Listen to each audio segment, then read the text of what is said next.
amigos, Pero aquí ahí me pasó algo desde muy la especial. perla del estrecho, una nueva tertulia magallánica.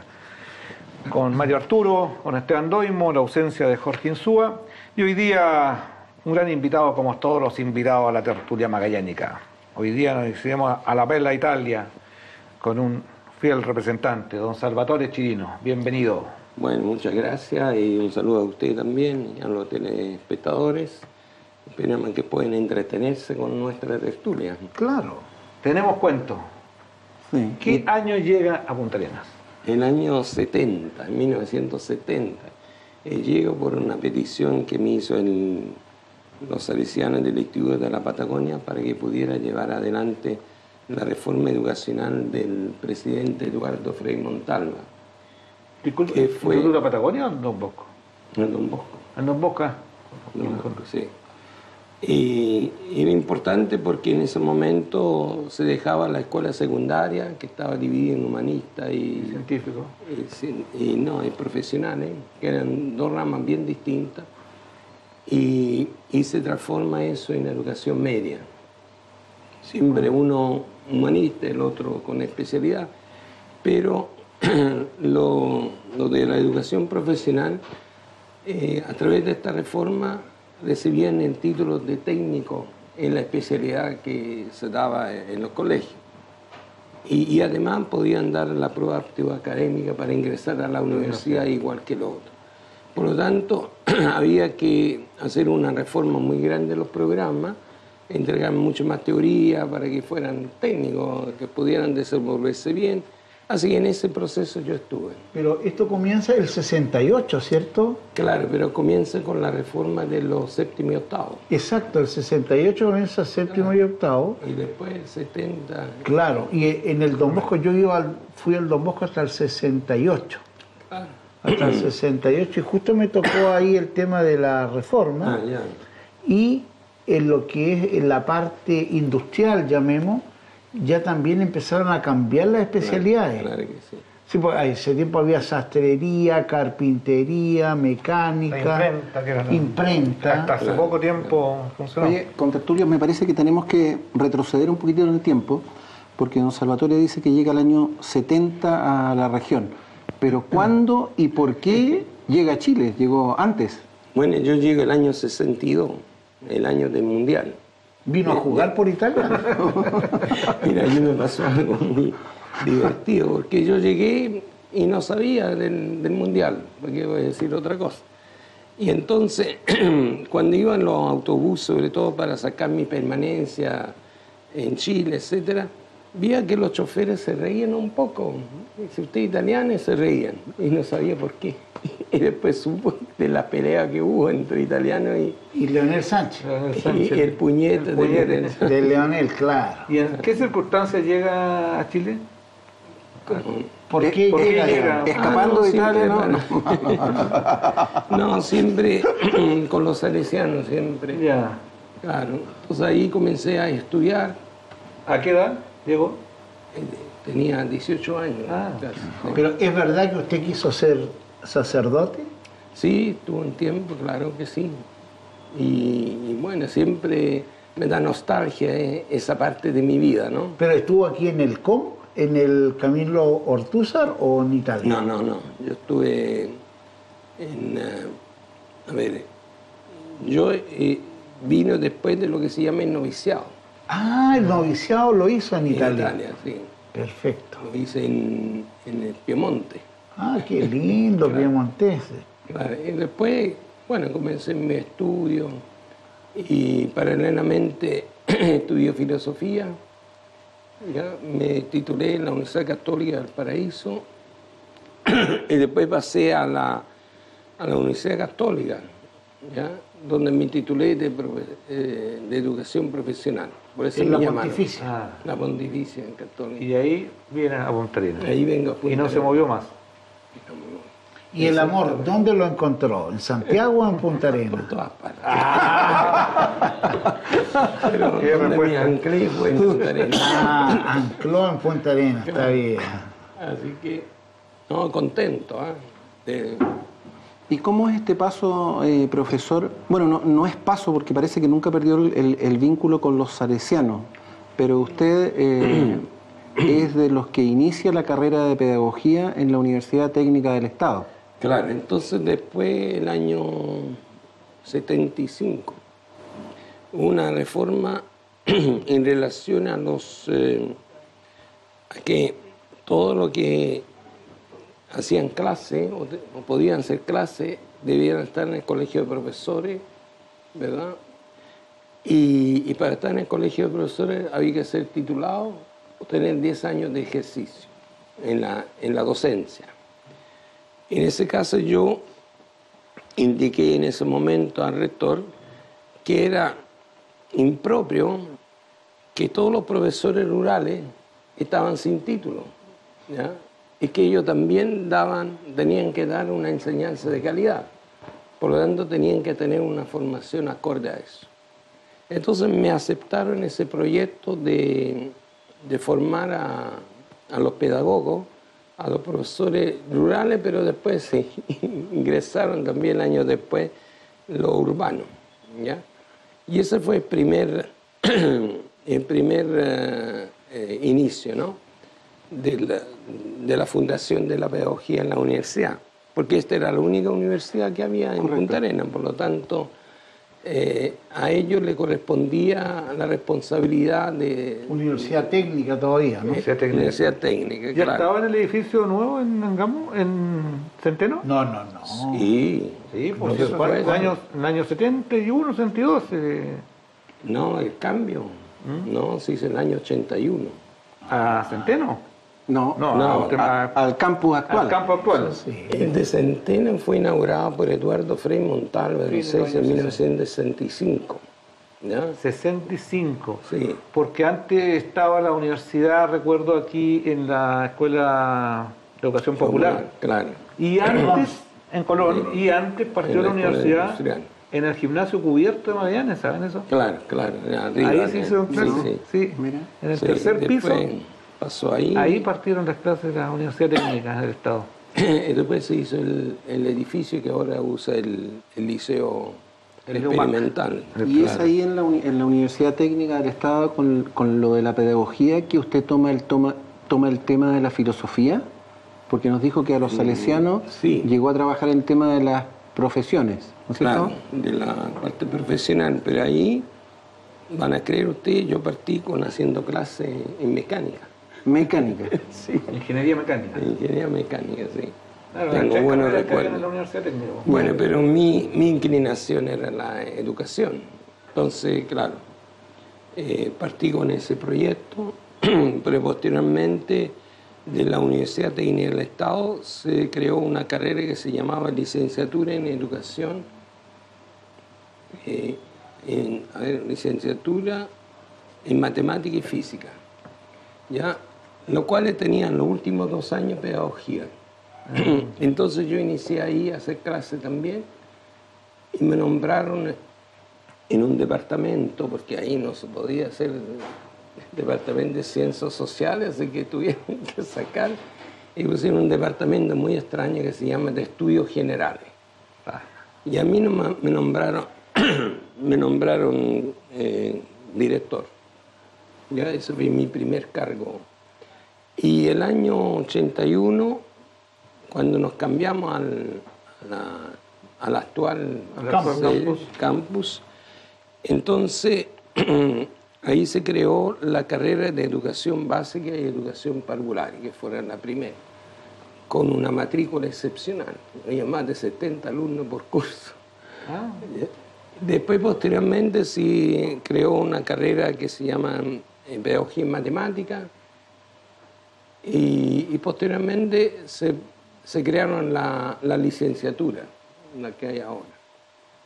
O sea, todo, porque hubo una ley por la cual todo alumno universitario, para ser universitario, tenía que, digamos, lograr una licenciatura. ¿Ya? Y el año después, el título. ¿Y cómo se empieza a complementar esto de los salesianos con la enseñanza universitaria?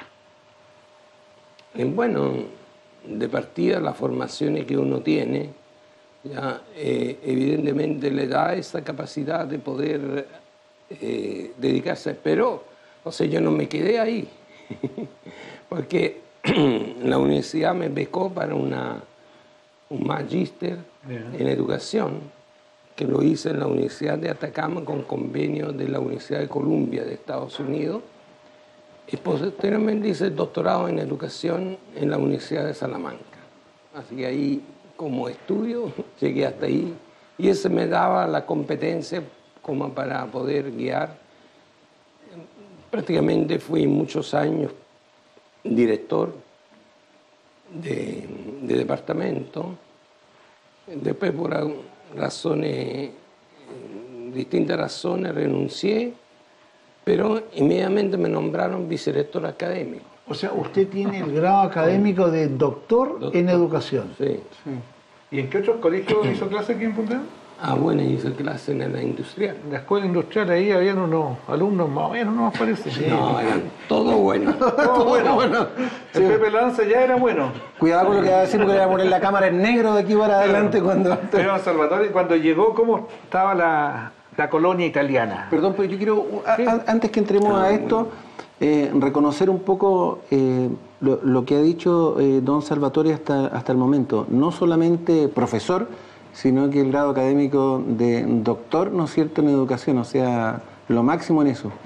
Y en la Universidad de Magallanes no solamente fue docente, fue investigador, fue director de carrera, fue decano y en algún momento hasta vicerrector, o sea, una trayectoria por la docencia espectacular. Pasé por todos los cargos, que este año ya termino. Así es. Perdón, ahora Mario, es lo que tú decías. Un poco recordarlo, cómo encontró la colonia italiana cuando llegó acá. Bueno, el 70. Es bien interesante porque cuando yo llegué en 1970, la colonia italiana todavía se mantenía en una actividad muy provechosa, ¿no? Porque acuérdense que la colonia se formaron por el hecho de crear una sociedad de mutuo socorro, ¿ya? O sea, donde a principios del siglo pasado no existía ese de la imposición, de la jubilación. Entonces, cuando uno terminaba de trabajar, quedaba ahí en Pampa. Ahí viene la fratellanza. Ahí viene la fratellanza italiana, ¿verdad? Donde los socios daban cuotas y después se ayudaba a estas personas que necesitaban, en fin. Entonces, pero después vino todo el proceso social, ¿no es cierto?, de pensionados, y esa parte se fue perdiendo, pero siempre la primera generación que llegó acá, ¿verdad?, tuvieron de ese del socorro mutuo. Después vino la segunda generación. ¿De qué año estamos hablando? Estamos hablando de los años después de la Segunda Guerra, ¿verdad? Esta segunda generación también se reunían para actividades entre ellos, ¿ya? Y llegaban, no sé, un día a la semana y jugaban y había mucha relación entre ellos, además que eran de un nivel educacional más o menos similar. Ya, después llega la tercera, yo llegué en esa fase, pero después llega la tercera generación que son los hijos de la segunda, ¿no? Y muchos de estos hijos se van a estudiar a Santiago, son profesionales, ¿ya? Y por lo tanto no se conocen entre ellos, ¿ya? Y ahí entonces quedó un poco a la buena voluntad de algunos para seguir activando, ¿verdad?, sea la Fratellanza Italiana como el Círculo Italiano. Y hubo varias iniciativas que fueron bien interesantes, como fue la enseñanza de la lengua italiana, que comenzó el padre de Ferrari, ya con un grupo bastante importante, y después seguí yo. ¿El año padre 80. Gustavo Ferrari? No, de Ferrari. De Ferrari, sí. Padre de Ferrari, que es un profesor de inglés. El que fue profesor de inglés nuestro. Exacto. Justamente. ¿Cómo le decías tú? No, ya. Ya lo olvidé. Estamos en cámara Entonces, para toda la región y el país. ahí estuve, coloqué ahora a mi señora trabajando en Ajá. esa área, que trabajamos muy bien, excelentemente bien.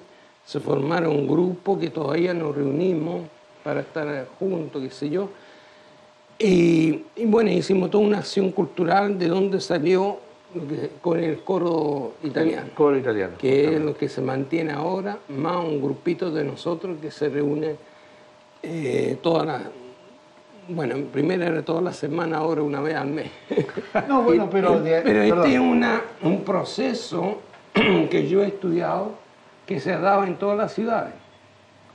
Y ya no es un proceso solamente nuestro. No, y una vez que comenzó ya el tema de Internet, el tema de la globalización, se ha ido perdiendo, ¿sí? Porque no solamente le sucedió o le sucede a las instituciones o colectividades, sucede en los partidos políticos, sucede en los clubes deportivos, que antes era todo amateur, hoy día profesional, hoy día un dueño. No, la cosa cambió absolutamente. En la ciudad donde se mantiene un poco mejor de cosas es donde hay escuela italiana. La escuela. La escuela italiana. En Viña como y es, Santiago. Viña, Santiago, no, La Serena. No, perdón, La Serena, Copiapó, hay varias. No, y Santiago tiene la Entonces, gracia de la parroquia también. Claro. Y el estadio. La parroquia El italiana. El estadio italiano. Nosotros- Oiga, don Salvador, y ese personaje de la ciudad que yo alguna vez me crucé con él, Pasqualini, ¿lo conoció? ¿Compartió con él? No. Es de una generación un poco anterior. El a la anterior, mía. Pasqualini. Conozco al hijo. Al hijo, ya. Sí. Rispoli, ¿no? Perdón, ¿y cuál pero era él- la historia en Leí torno a la nomás persona? sobre... Bueno, hay un libro de Carlos Vega Delgado que se Ya. llama Pasqualini, el último pirata del estrecho. Claro. Ah, mira. Sí. Sí, lo que pasa es que los Era italianos... pescador de lobos marinos. Pero la colectividad italiana fue en su minuto dentro de lo que era la inmigración muy importante acá, ¿cierto? En todo lo que fue, por ejemplo, las construcciones que nosotros vemos ahí, venía mucho italiano a trabajar en esto, ¿cierto? Tenemos el caso del Cucuini que hace la Cruz Roja, ¿cierto? Bianco, que hace el tema de la aviación. El primer vuelo... Entonces los italianos fueron importantes. Ahora, acá, usted es de Nápoles. Sí. Le voy a preguntar lo siguiente, le voy a consultar. La gastronomía napolitana, ¿por qué hay tanto plato napolitano? Bueno, yo creo que una de las influencias de Italia en el mundo se debe a la gastronomía. O sea, nadie desconoce, ¿no? Un buen plato de tallarines, una pizza, ¿verdad? O sea, eso ya es un patrimonio universal, ¿ya? Y se dio justamente allí en Nápoles, ¿verdad? Yo soy de la región que se llama Campania, donde se inventaron las campanas. Así que en ese sentido, claro, tenemos... y las canciones. Las canciones, Claro, claro. porque es un clima bastante tranquilo, a los 20 grados más o menos, no hace mucho frío ni mucho calor. Entonces es un clima que se da para la vida al aire libre. ¿Ya? Y de hecho, yo me acuerdo de la primera foto, porque mi papá fue jefe de una industria de pasta. Entonces, dentro de los recuerdos, a principios del siglo pasado, la gente hacía los tallarines en su casa y después los secaba afuera, en la casa. Ponía entre dos sillas, ponía Como la lana. Claro, y ahí ponían los tallarines, por eso tienen esa forma que se conoce. Pero quería hablar sobre la inmigración italiana. La inmigración italiana también lo estudió don Mateo, que salió un libro de Italia en Magallanes. No fue muy numeroso. Nosotros nos llegamos al 6% de los inmigrantes. Pero sí a lo largo del tiempo ocupó un espacio muy grande. O sea, en toda la actividad tenemos algún destacado, ¿no? Partiendo de Cristóbal Colón. Ya, y después viene Américo Vespucio, que estuvo por América del Sur, el dio el nombre a América. Después con Magallanes viene Pigafetta. Hay un estudioso, Giacomo Bove, que estudia un poco. No son muchos, son pocos. Y aquí, bueno, en Magallanes estuvieron en todos los sectores prácticamente. Pero vienen de dos lados, vienen del sur y del norte. Bueno, claro, Italia tiene sur, y norte y centro. Y bien marcado. Entonces, claro, bien marcado porque, bueno, entonces los primeros son del norte, que son más bien industriales, empresarios, como Chiscuti, ingenieros, ¿verdad?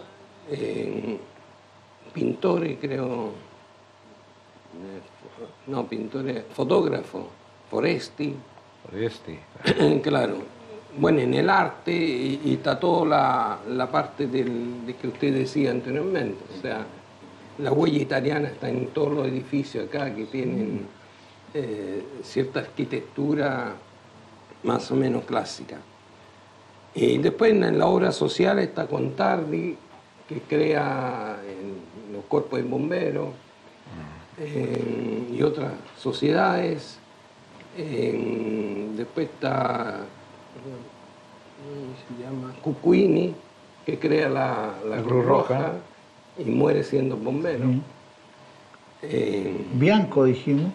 Bueno, hay aviadores como Franco Bianco, que logra en el año 34, 36, no me acuerdo bien, logra encontrar la ruta más segura entre Punta Arenas y Puerto Montt, claro, y Santiago, y hace radio, Santiago, Buenos Aires, Bahía Blanca, Gallego y Punta Arenas.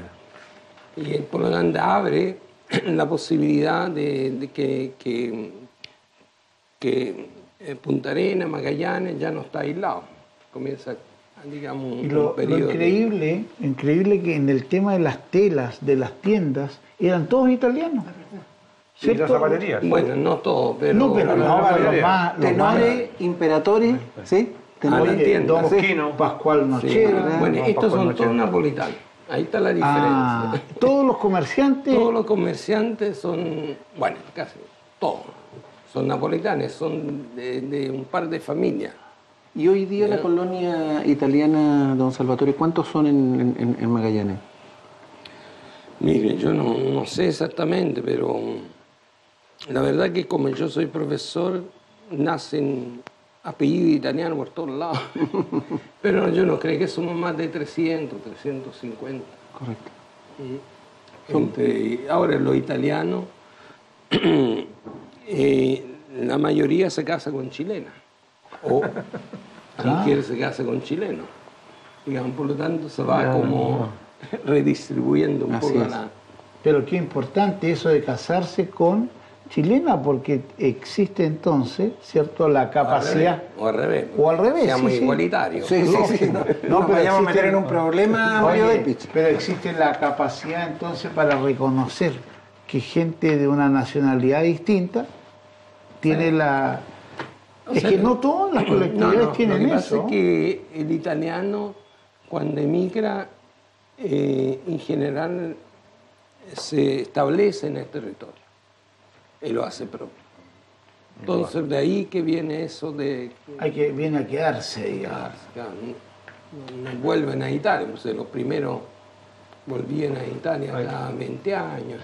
Aquí también hubo muchas casas de comida italiana. No sé si ustedes se acuerdan de Pepino Felitelli. Pero por supuesto, pues presente aquí en la Perla del Estrecho. Y con el recuerdo de Pepino Felitelli nos vamos a una cápsula y luego unos comerciales y volvemos aquí a Tertulia Magallanes.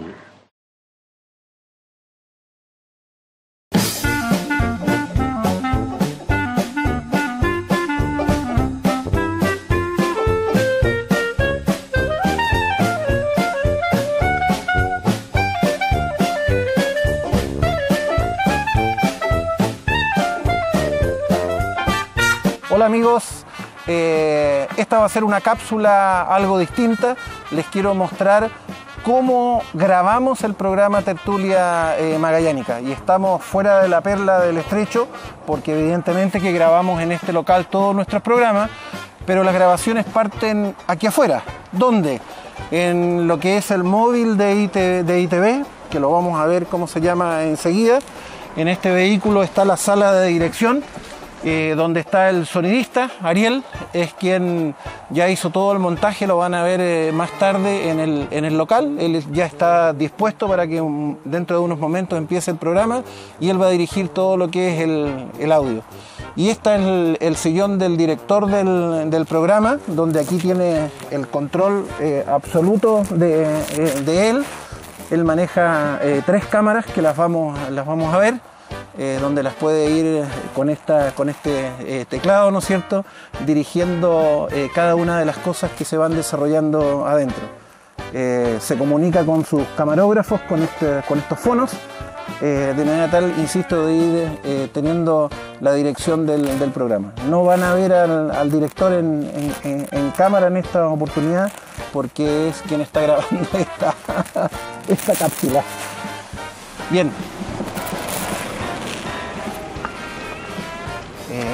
Ahora vamos a entrar a la Perla. Ustedes van a ver que ya está prácticamente todo montado. Esto es algo que demoró 45 minutos, 1 hora. Les quiero comentar que la Perla del Estrecho, cuando nace hace ya un buen tiempo atrás, hizo entrega a algunos amigos de llaves. Este es un local que tiene habitualmente su puerta cerrada. Dice: se reserva el derecho de admisión, toque el timbre, pero algunos personajes tenemos una llave, así es que, insisto, la Perla ya tiene esta particularidad de que algunos podemos entrar con llave. Bueno. Bien, y ya estamos dentro de la Perla del Estrecho, en lo que es el set donde se graba el programa Tertulia Magallánica. Esta es la mesa donde estamos los 4 contertulios que normalmente están trabajando en cada una de las temporadas, más nuestro invitado. El set tiene 3 cámaras que ustedes ya algo vieron en el camión, en el móvil de dirección. Y estos equipos están evidentemente operados por tres camarógrafos. Van a conocer, aparte del equipo, Fabiola. Hola.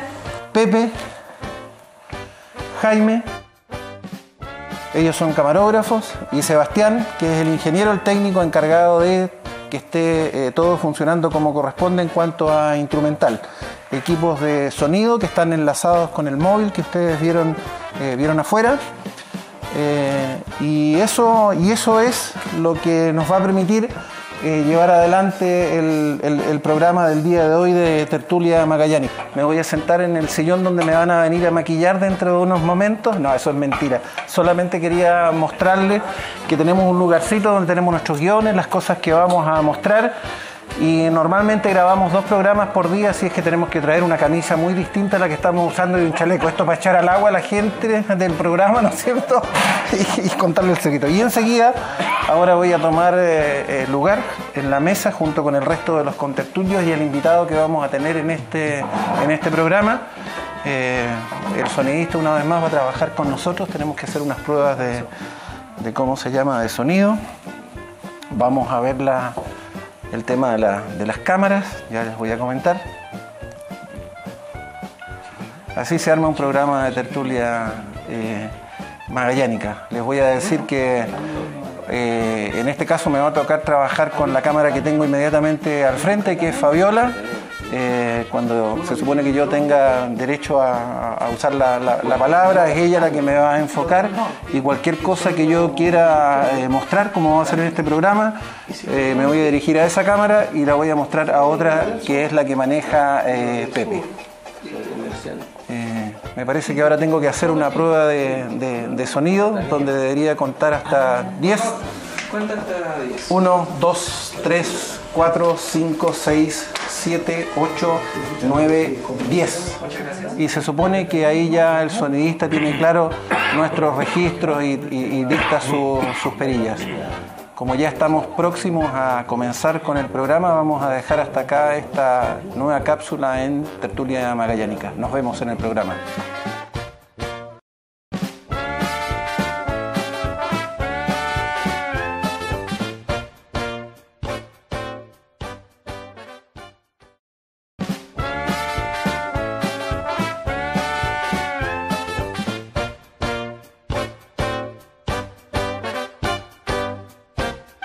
Y volvemos aquí a Tertulia Magallánica después de esas comerciales y esas cápsulas, esta muy especial que hizo Esteban para este programa. Así es. Y Esteban, a ver, ¿qué nos trajo hoy día? Bueno, en esta oportunidad, siempre recordando, ¿no es cierto?, las cosas que ocurrían muchos años atrás, tenemos que concluir de que el ocio, la entretención, estaba en jugar con nuestros amigos, ¿no es cierto?, en cosas al aire libre. No veíamos... Al principio no veíamos televisión, después no veíamos mucha televisión, pero sí teníamos muchas revistas a disposición nuestra. Entonces les quiero mostrar algunas revistas, seguramente los más jóvenes se van a reír, que era como nuestro Netflix de esos años, porque aquellos que querían ver monitos animados, entonces tenían que comprar la revista Disneylandia, o bien Tribilín, o Tío Rico, Porky o muchas otras. Para los más grandes, Tarzán en la jungla, ¿no es cierto? Jungla. Los que les gustaban las cosas de cowboy, Far West, El Jinete Justiciero, El Jinete Fantasma, Aventura. Y para los que les gustaban las cosas bélicas, íbamos al Netflix, ¿no es cierto?, de papel, y teníamos la revista Guerra, que les gustaban los espías, Espía 13, El Agente Silencioso, y aunque no lo crean, al que le gustaban las carreras de auto y esas cosas, podía comprar la revista Ruta 44.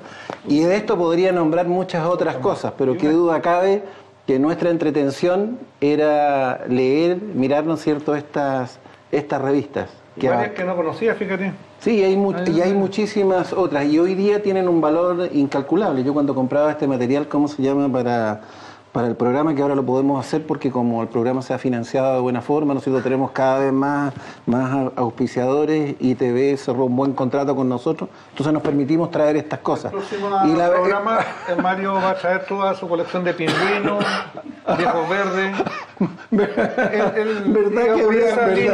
¿Verdad? Fui muy ingenuo al traer esta revista. No. Además traigo las otras y Maribel cuando llegue a la casa me iba a tener un sermón más o menos. Ah, que también las tienes. No. Sí. Bueno, pero perdón, ¿a dónde iba? Quería traer muchas revistas. Y la verdad es que son carísimas una revista de estas hoy día en Santiago, en los anticuarios, 5.000, 6.000 pesos cada una de estas revistas, y hay montones. En el Persa Bio. Así es, así es. Eso quería mostrarles, perdón, profesor. Sobre esa revista, lo que yo me acuerdo es que el contenido de la revista era muy bueno. Bueno, estimulaba la lectura, por ser, sí, como tienen figuras, imágenes. Claro que sí, imágenes. Pero está lleno de valores. ¿Ya? Por lo tanto, ayudaba a los lectores a comportarse de acuerdo a esos valores que tenían esa revista. Es un buen punto. Además que, efectivamente, Mampato, Villiquen, una serie de revistas del área educativa que entretenían Picarito. Y formaban. Así es, sí, así es. Bueno, Salvatore, y formó familia aquí en Punta Arenas. Sí, como le decía. ¿Hijos?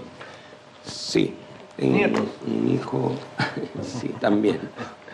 A ver, tengo un hijo Giovanni, después hay 3 hijos de mi primera señora. Y él está casado con una excelente esposa, tiene Sofía Colvín, es abogada. Y tuvieron un hijo ahora recién, en enero, porque tiene 6 meses. Y le pusieron Salvatore. ¡Qué bien! Sí, estoy contentísimo. Me imagino. ¿Qué contento con el hijo y con la nuera, me imagino. El único. Ah, el único nieto. Sí. Ah. Bueno, Marta, Colvin. ¿Es Colvin? Colvin. ¿Es pariente de la escultora de la Marta Colvin? No, ella, a ver, la mamá es izquierdo. Ah, ya. Entonces Colvin izquierdo. Sí, una familia muy conocida acá. Sí, pues. ¿Magallánica? Sí. Claro, y vivieron tiene aquí en este romance. edificio. Todavía hay una de las hijas aquí, vecina. Mira tú. Sí, Exacto. sí, son muy conocidas. O sea, la Izquierdo. familia ya se asentó y los Salvatore Chirilo También. también, qué bueno. Echaron raíces definitivas en Magallanes. Oye, a mí me gustaría, bueno, lo felicito por ese tema de familiar que es tan importante, sobre todo en los italianos, ¿cierto? Me gustaría hablar un poquito del tema del museo, un tema del museo de los salesianos. Este año se cumplen 100 años, ¿cierto?, de la construcción Claro. del santuario. El santuario. ¿Cierto? 100 años de la construcción del santuario, han aparecido algunos libros, va a haber, yo diría que mucha acción social Sí, respecto del tema de los salesianos, porque tenemos que recordarnos que los salesianos, ¿cierto?, vienen desde Don Bosco. Don Bosco es el que inicia esto, y sin que él haya venido nunca a Magallanes, él sueña Magallanes. Así es. Y envía en algún minuto a Monseñor Fagnano, ¿cierto?, desde el lado argentino hacia acá, y Fagnano hace lo que hoy día, en mi concepto, y con mucho respeto, creo que la Patagonia no sería la misma sin la presencia de los salesianos. Y dicho esto, don Salvatore, lo dejo para que... Perdón, pero aclaremos un poco más, Mario, para quienes no son de la zona. Aclaremos bien esto del santuario. ¿Dónde está ubicado? ¿A qué te refieres con el santuario? ¿Y dónde está del museo del cual vamos a hablar ahora? Bueno, el museo lo vamos a dejar a don El santuario es el santuario de María Auxiliadora. El santuario ¿no es cierto? es conocido Don Bosco. como Don Bosco, Exactamente. ¿cierto?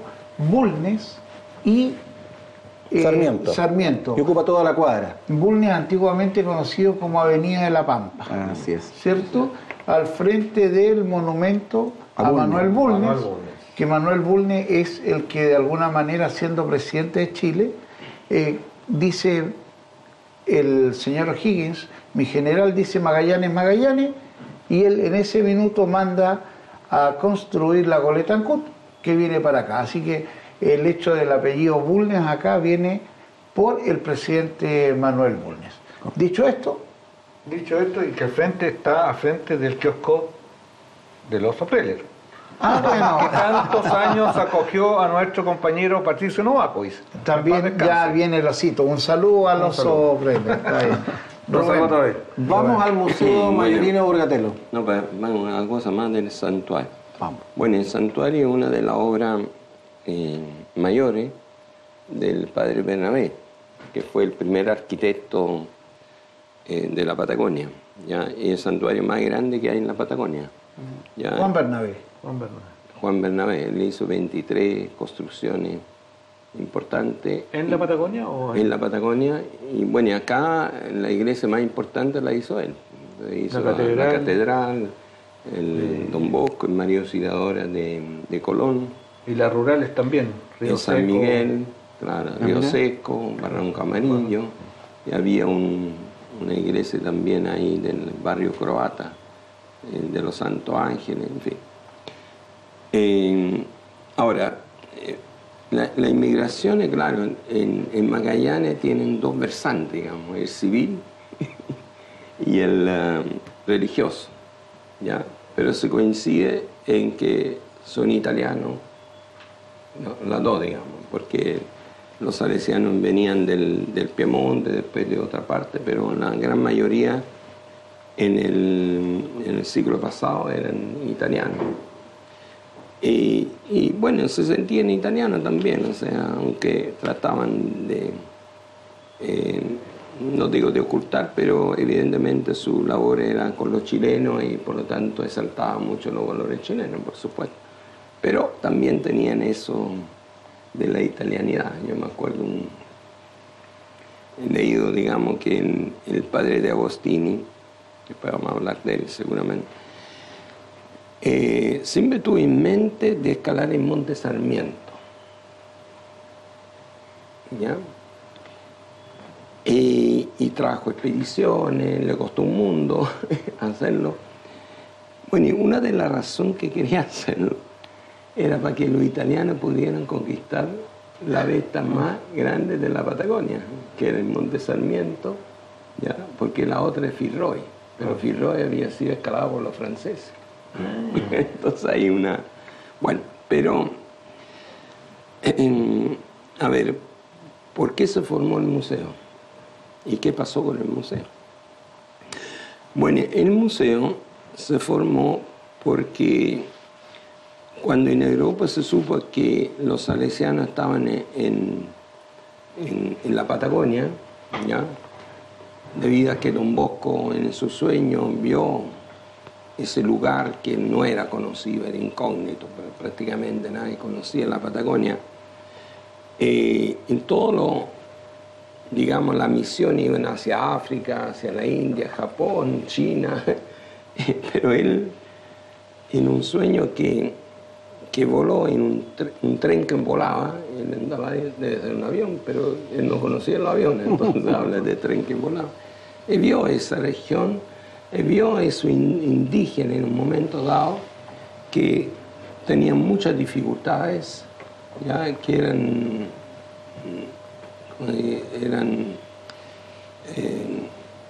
eran batallados por los colonos, ¿ya? Y tenían todo de perder, digamos. Entonces él ve y se da cuenta que ese territorio es la Patagonia. Y de ahí manda a los salesianos expresamente para de alguna manera ayudar a los indígenas. Bueno, parten de una invitación que le hace el gobierno argentino a los salesianos por Buenos Aires, después bajan a Patagonia, ¿ya? Y finalmente en 1887 llegan a Punta Arenas.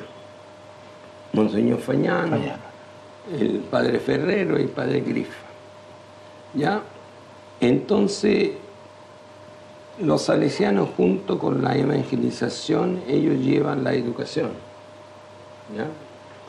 Es su modo de, digamos, de ataya. ¿Ya? Bueno, entonces el padre Borgatel y los otros se dan cuenta, voy a pasarme un poco la cosa, que los indígenas van perdiendo terreno, ¿ya? Y que no hay cómo salvarlo, ¿ya? Físicamente, estoy hablando, porque no existía la penicilina y el problema que ellos tenían eran infecciones de viruela, de cosas que necesitaban. Ese tipo de medicamento que después se inventó más en el año 27, por ahí. Aquí estamos hablando de fin del siglo pasado, antepasado. Entonces él comienza a recoger objetos, ¿ya? Que utilizaban los indígenas. Y el año 93 es celebran los 25 años de la primera misa de Fagnano. Estamos hablando de 1893. Sí, eso iba a decir 93. Sí. Ellos llegaron en 1887, 93. Entonces, en ese entonces, él crea un museo junto a todas esas cosas para que no se pierdan, porque muchos europeos pedían, ¿ya? Uno le pedía una canoa, el otro pedía el otro pedía esto. Bueno, aquí hay que guardarla, hay que conservarla, hay que mantenerla, ¿ya? Y entonces crea este museo, ¿ya? El museo, entonces el objetivo que tiene, ¿verdad?, es un homenaje a Fagnano, que entregó su vida para los indígenas, ¿ya?, a través del proyecto de las misiones, tanto en Isla Dawson como en Tierra del Fuego, en Río Grande, ¿no? Y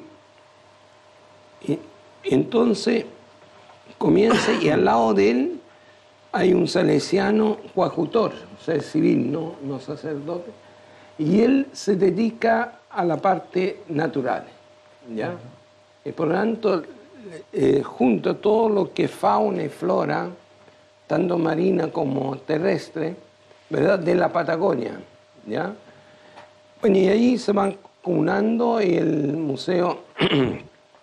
¿De quién estábamos hablando, perdón? ¿Este civil? Benove, Ángel Benove, ¿ya? Bueno, entonces el museo se crea en el San José, en una pieza. Después crean 2 piezas. ¿De qué año? Estamos hablando de 1893 hasta 1929. En el San José. En el San José. Antiguo.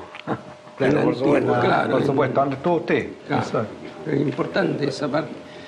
Entonces, en el año 29, como esto se va desarrollando y las cosas están muy acumuladas, entonces el padre Aliberti, que era inspector en ese entonces, lo traslada hacia un edificio ya junto al santuario. Porque Juan Aliberti. Juan Aliberti. Ahí lo construyen para museo. Lo construye para el museo el segundo piso. Y el primer piso son oficinas. ¿Ya? Después, el año 84, el rector mayor de los salesianos, el padre Viganó, ya le da una donación y se reestructura el museo y queda en el primer y el segundo piso. ¿Ya? Y el año 99 se crea un edificio de 3 pisos que se anexa al museo. Esto ya es 1999, esto es ahora. Sí, ahora. Sí. Bueno, antiguamente, Y ahí, perdón, sí, antiguamente lo que es Maipú y con Bulnes, ¿cierto? Estaba la casa de los Kusanovich. claro. Estaba la casa de los Kusanovich, donde hay una anécdota muy espectacular que en algún minuto yo la puedo contar. Desclasificar. Desclasificar, claro, porque resulta que Kusanovich no quería venderle. Tengo claro que tú no eres caja fuerte de nadie, ¿eh? Cuéntanos más. No quería venderle, ¿cierto? Bueno, yo era niño y conocía el sector, si yo vivía por ahí, pues. Y ibas al Don Bosco cuando Siempre, eran 102. 102 alumnos, 108. Eso no se lo cree, 108. 108 con Giacomello, ahí está. Mira, ahí está. te Para están que validando esto que durante 4 temporadas no te lo creía nadie en la región, nadie. crean. Claro, Sí. en la primera temporada en 104 llevamos en 108. No, siempre fueron 108. Éramos 108. Oye, vamos al Dejemos, museo. por favor. Vamos al museo. Sigamos con el No, museo. el padre Giacomello tenía, yo tuve curiosidad, fui a ver cómo hacía la clase. Realmente tenía una didáctica muy particular. Pero que lograba la que los varilla, ¿cuántos alumnos, metros? bueno, en la varilla es importante, pero que al primer semestre todos sabían leer y escribir.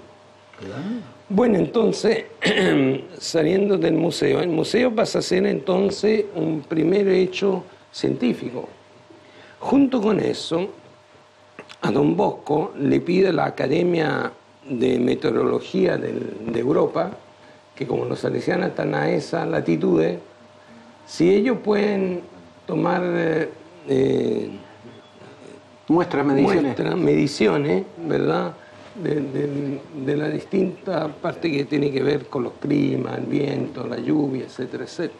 Don Bosco, muy bien. Así que se crea el mismo San José, se ponen unas torres, primero de madera, después ya de cemento, la primera estación meteorológica aquí de la Patagonia meridional, porque los salesianos en Patagonia también habían puesto otra. Y estas mediciones ya se mantienen el mismo año que llegaron, en 1887, ya. Después el San José se traslada al Fañano en 1888. ¿Ya? Entonces, de esa época, yo creo que hasta el padre Petec, 1970, porque después ya hay otras estaciones meteorológicas, y utiliza los aparatos más modernos que había en ese entonces. ¿Ya? Y partió Fañano, lo creo. ¿Ya? Bueno, Fañano siempre fue la punta de lanza. Lo creó Fañano, lo tomó Grifa, y después hubo 2 directores muy importantes, que es Maravini y Re, que hacen publicaciones mensuales. Bueno, y esas mediciones son tan importantes ahora para hacer las comparaciones, etcétera, que la NASA me pidió, digamos, de darle los datos. Y a través de una empresa Hiedro escaneamos todo lo que es alfanumérico, o sea, todo lo que está escrito a mano. ¿Y existen todos esos registros? ¿Están? Claro, están todos en el museo. O sea, podemos decir que don Salvatore viaja a la NASA. Sí. Tiene que irlo a checar usted. Oye, sería bueno aportar, digamos, en qué horario funciona el museo, para que la gente lo pueda ir a conocer, los que no han ido. En la parte invernal tenemos de martes a sábado. De martes a sábado. De las 10 de la mañana a la 1 y de las 3 a las 6:30. Y en verano ya agregamos el domingo. ¿Y esto tiene algún costo, digamos, el ingreso, la entrada? Sí, bueno, nosotros somos una institución privada sin fines de lucro y por lo tanto tenemos que autofinanciarnos. Y bueno, los adultos tienen 3.000 pesos, después los adultos mayores chilenos tienen 1.000 pesos. No, estamos todos los en 1.000 niños pesos. 200. Vamos a pagar 1.000. Así que, sí. ¿Desde qué año está usted acá, Carlos José? Yo, mire, bueno, yo trabajaba en la universidad, así que en un momento dado el padre Mario Scomparín, que era director del colegio, un día me llama y me dice, oye, ¿tú por qué no te haces cargo del museo? Porque necesitamos que alguien de confianza, digamos, o conocido, bueno, no que los otros no fueran de confianza, en realidad, más que nada conocido. Así que ahí asumí, a ver, fue el 2009, yo creo, 2008. Porque el 2010 hicimos el centenario del padre de Agostini. Consulta. Bueno, este fue una parte importante, científica, ¿verdad? Después podemos hablar de otra acción importante. Es un mito esto, yo he escuchado que en alguna oportunidad algún museo de Europa dejó un cheque en blanco para llevarse el Maiorino Borgatello. ¿Qué hay de cierto en esto? ¿Es mito o es realidad? Bueno, al principio cuando se creó el museo, que era la única colección que había en el mundo de lo que estamos hablando, lo hay todavía, digamos, ¿no? En el fondo sí, están los registros que a los salesianos le pidieron, digamos que le daban lo que querían, hablaban de un cheque en blanco. Pero a mí también me tocó. Como curador del museo. Claro, me tocó 2 veces. A ver. Una vez me escribió una carta que la tengo guardada, el director del Museo de la Peineta de París. El Museo de la Peineta de París. Claro. Usted estuvo allá, ¿no? Entonces, como nosotros tenemos 2 peinetas que son muy importantes que utilizaran las indígenas, de hecho, además tenemos toda una colección fotográfica, pero usted ve a los Segnam, ya están todos bien peinados, bien se adornan, se peinan, entonces usaban, que son mandíbulas de cetáceo, ¿ya? Entonces él me dice, mire, usted ponga la suma que quiere para que me dé una de las peinetas que tiene ahí en el museo. ¿Y todavía no la manda? No, además escondí la carta, porque si la conocen los salesianos, ojalá no la No, pero conocen. ahora ya se enteraron, profe, ahora ya se enteraron. Claro. Perdón, ¿y la otra? Y la otra, llegó un mecena, porque según lo que me contaba, digamos, él daba becas a los estudiantes que necesitaban, y había varios estudiantes en la Universidad de Chile. Era un suizo. Entonces resulta que en el museo tenemos un paje, flautista, ¿ya? Que se le da cuerda mecánicamente. Yo ahora lo grabé porque no se puede a cada rato dar cuenta. Entonces este paje toca la flauta, se siente el sonido, mueve los dedos, mueve los labios y tiene un pajarito que se le mueve también, todo mecánico. Entonces cuando lo vio él, dijo, ¿sabe? Yo cuando era niño jugaba con un paje de eso. Y ahora que lo veo, ¿ya? ¿Usted me lo daría? Yo le agrando el museo, le amplío el museo. Claro. Es el cuarto Así piso. Y que todavía sigue ahí el paje sigue ahí. Ahí está entre pisos, digamos. Claro, ahí está el porque, cuarto piso. o sea, nosotros no podemos vender esas cosas de por sí, pues son patrimonio de la región. En segundo lugar, porque la gente que lo donó para el museo, no lo donó para que nosotros hiciéramos. ¿Y ese negocios. paje fue donación de aquí? De alguien? Claro, de la colonia suiza. La colonia suiza. Sí. O de cuál de exactamente no sé, pero... Bueno, amigos, una entretenida tertulia. Muy bonita. Con Muy harta bonita. historia. Pero Sí. nos queda mucho por hablar, ¿cierto? Sí. Fagnano, D'Agostini. Ah, sí, de Agostino. Mayoriano Morgatello, aunque lo nombraron la pasada, también. Porque Mayonino Borgatello, además de crear el museo, él tiene los primeros libros que hablan de la cultura Segnam, ¿cierto? Y el lenguaje de los Segnam. ¿Ya? Tiene un libro junto con Padre Buguar, tiene unos libros comparativos de las 4 lenguas, Segnam, Yamana, Cahuéscar y Aoniquén, en paralelo. Estamos amigos, don Salvador. Bueno. Ha sido un placer. Muchas gracias por habernos acompañado. Muchas gracias, en don esta Salvatore, tertulia. por habernos brindado su tiempo. No, Muchas al gracias. contrario, gracias a usted por la invitación. Y No, muchas le gracias. pedimos disculpas que Tafra se comió todos los chocolates, pero bueno. Para la próxima. Lo dejamos para la próxima. Muchas gracias, amigos. Aquí de Tertulia Magallánica, desde la Perla del Estrecho por ITV Patagonia. Nos vemos la próxima semana. Chao.